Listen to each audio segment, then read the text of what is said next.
नमस्कार दोस्तों, कैसे हैं आप सब। उम्मीद है बढ़िया होंगे। तो आज की इस वीडियो में हम लेकर आए हैं ITI 7 टेक्नोलॉजी से कुछ इंपॉर्टेंट क्वेश्चंस एंड आंसर जो कि ITI में होने वाली परीक्षा जैसे कि NCVT, SCVT, CITS जैसी परीक्षाओं में काफ़ी महत्वपूर्ण होने वाले हैं।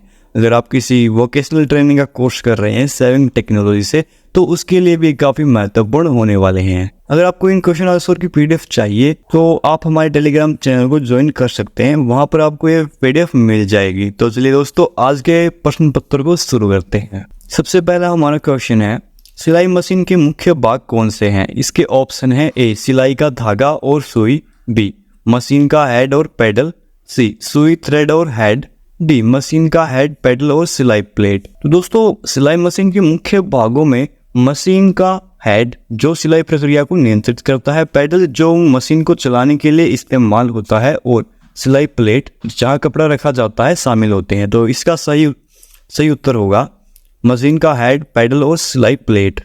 तो नेक्स्ट क्वेश्चन हमारा है, बटन होल में कितने चरण होते हैं। इसके ऑप्शन है A 2, B 3, C 4, D 5। इसका सही उत्तर है बटन होल सिलाई में 4 चरण होते हैं। बटन होल की मार्किंग, सिलाई, कटिंग और फिनिशिंग। तो इसका सही उत्तर ऑप्शन C है। तो नेक्स्ट क्वेश्चन है, ओवरलॉक सिलाई किसके लिए उपयोगी होती है। इसके ऑप्शन है कपड़े के किनारों को सजाने के लिए, B कपड़े के किनारों को सिलने और सुरक्षित करने के लिए, C कपड़े के डिजाइन बनाने के लिए, D कपड़े की लंबाई बढ़ाने के लिए। तो दोस्तों, ओवरलॉक सिलाई का उपयोग है वो कपड़े के किनारों को सिलने और सुरक्षित करने के लिए किया जाता है ताकि वे फ्रे न हो और कपड़े की मजबूती बनी रहे। तो इसका सही उत्तर हमारा होगा ऑप्शन B। तो नेक्स्ट क्वेश्चन हमारा है, सुई का किस प्रकार का नंबरिंग सिस्टम होता है। इसके ऑप्शन है A metric, B inch, C centimetre, D litre. इसका सही उत्तर है जो सुई का नंबरिंग सिस्टम मीट्रिक होता है, जिसमें सुई की मोटाई का माप लिया जाता है। सामान्यतः सुई का नंबर जितना बड़ा होता है सुई उतनी ही मोटी होती है। तो इसका सही उत्तर हमारा ऑप्शन A मीट्रिक है। तो दोस्तों, नेक्स्ट क्वेश्चन हमारा है, कौन सा धागा सामान्यतः मशीन सिलाई के लिए उपयुक्त होता है। इसके ऑप्शन है A रेशम धागा, B पॉलिएस्टर धागा, C सूती धागा, D नायलॉन धागा। इसका सही उत्तर है पॉलिएस्टर धागा। दोस्तों, पॉलिएस्टर धागा अपनी उच्च मजबूती और कम खिंचाव के कारण मशीन सिलाई के लिए सबसे उपयुक्त होता है। यह विभिन्न प्रकार के कपड़ों पर अच्छी सिलाई करता है और टिकाऊ भी होता है। तो नेक्स्ट क्वेश्चन की बात करें, बैक स्टिच का उपयोग किस लिए किया जाता है। ऑप्शन A सजावट के लिए, ऑप्शन B सिलाई की शुरुआत और अंत को मजबूत करने के लिए, C कपड़े को काटने के लिए, D कपड़े को मोड़ने के लिए। इसका सही उत्तर होगा ऑप्शन B। इसका सही उत्तर होगा बैक स्टिच का उपयोग है वो सिलाई की शुरुआत और अंत को मजबूत करने के लिए किया जाता है ताकि सिलाई खुल न जाए और कपड़ा सुरक्षित रहे। तो नेक्स्ट क्वेश्चन पर हम जाते हैं। तो ब्लाइंड हेम सिलाई का उपयोग किस प्रकार के कपड़ों पर किया जाता है। इसके ऑप्शन है A जींस, B सूट और pant, C T shirt, D sweater. तो इसका सही उत्तर है ब्लाइंड हेम सिलाई का उपयोग मुख्यतः सूट और पैंट जैसे कपड़ों पर किया जाता है जहां हेम को अदृश्य रखने की आवश्यकता होती है।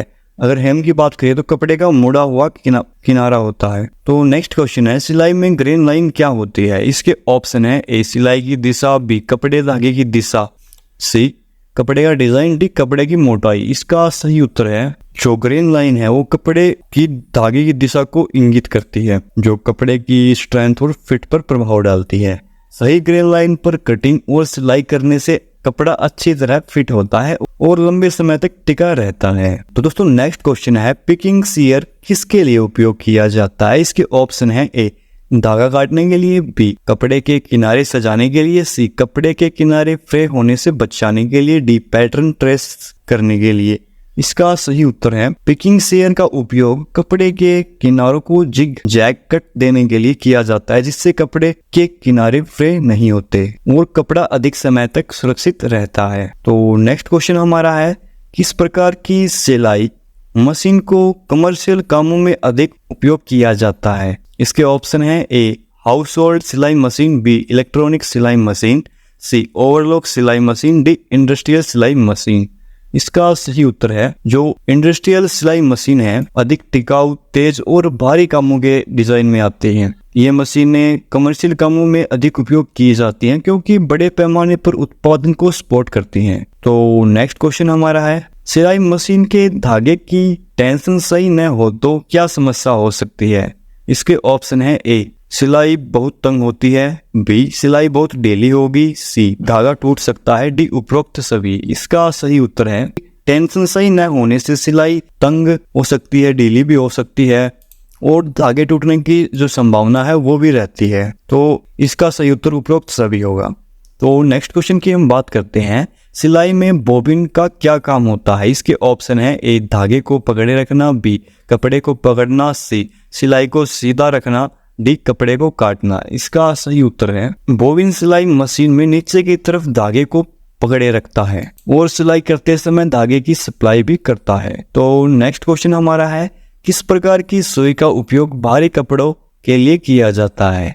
इसके ऑप्शन है ए पतली सुई, बी मोटी सुई, सी रेशम सुई, डी लेदर सुई। इसका सही उत्तर है भारी कपड़ों के लिए मोटी सुई का उपयोग किया जाता है क्योंकि यह आसानी से कपड़े को झेल सकती है और धागा टूटने की संभावना भी कम होती है। तो नेक्स्ट क्वेश्चन की बात करें, सीम अलाउंस क्या होता है? इसके ऑप्शन है ए कपड़े की लंबाई बढ़ाने के लिए, बी कपड़े की चौड़ाई बढ़ाने के लिए, सी सिलाई के लिए छोड़ी गई अतिरिक्त कपड़ा, डी कपड़े को मोड़ने के लिए। इसका सही उत्तर आप कमेंट बॉक्स में बताएंगे। तो नेक्स्ट क्वेश्चन है, डार्ट किसके लिए उपयोग होता है? इसके ऑप्शन है ए कपड़े को जोड़ने के लिए, बी कपड़े को सजाने के लिए, सी कपड़े को फिट करने के लिए, डी कपड़े को मजबूत करने के लिए। इसका सही उत्तर है डार्ट का उपयोग कपड़े को बेहतर फिट देने के लिए किया जाता है जिससे कपड़ा शरीर के आकार के अनुसार ढल जाता है। तो नेक्स्ट क्वेश्चन है, सिलाई के समय पिन का क्या काम होता है? इसके ऑप्शन है ए कपड़े को मोड़ने के लिए, बी कपड़े को पकड़कर रखने के लिए, सी धागा